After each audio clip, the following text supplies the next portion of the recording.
1 वर्ष उलटले तरी ट्रान्सफॉर्मर जागेवरच। महावितरणच्या दुर्लक्षामुळे नागरिकांमध्ये संताप। इचलकरंजी शहरातील जुना चंदूर रोड, पुजारी मळा परिसरातील एका खासगी घरासमोरील महावितरणचा ट्रान्सफॉर्मर गेल्या 1 वर्षापासून हलविण्याची मागणी प्रलंबित असल्याने नागरिकांनी तीव्र नाराजी व्यक्त केली आहे। संबंधितांनी कार्यकारी अभियंता, महाराष्ट्र राज्य विद्युत वितरण कंपनी यांच्याकडे लेखी निवेदन देऊन ट्रान्सफॉर्मर अन्यत्र स्थलांतरित करण्याची मागणी केली होती। मात्र तब्बल 1 वर्ष उलटूनही कोणतीही कार्यवाही झालेली नाही। मिळालेल्या माहितीनुसार जुना चंदूर रोड, पुजारी मळा येथील श्री शिवाप्पा आप्पासो हुक्किरे यांच्या पूर्ण झालेल्या खासगी घरासमोर महावितरणचा ट्रान्सफॉर्मर उभारलेला आहे।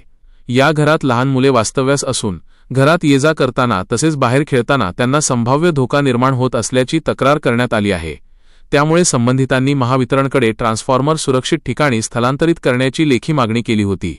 विशेष म्हणजे ट्रान्सफॉर्मरच्या परिसरात दाट वस्ती असून लहान मुले, ज्येष्ठ नागरिक आणि महिलांची सतत ये-जा असते।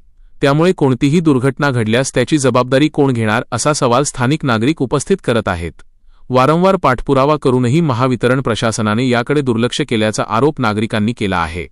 सार्वजनिक सुरक्षेचा प्रश्न निर्माण झाला असतानाही संबंधित विभागाकडून कोणतीही ठोस कार्यवाही होत नसल्याने नागरिकांमध्ये संतापाचे वातावरण आहे। यावेळी महेश हुक्किरे, शंकर हुक्किरे तसेच परिसरातील अन्य नागरिक उपस्थित होते। आता तरी महावितरण प्रशासन जागे होऊन संबंधित ट्रान्सफॉर्मर तातडीने सुरक्षित ठिकाणी स्थलांतरित करणार का, की एखाद्या दुर्घटनेची वाट पाहणार असा प्रश्न परिसरातील नागरिकांकडून उपस्थित केला जात आहे।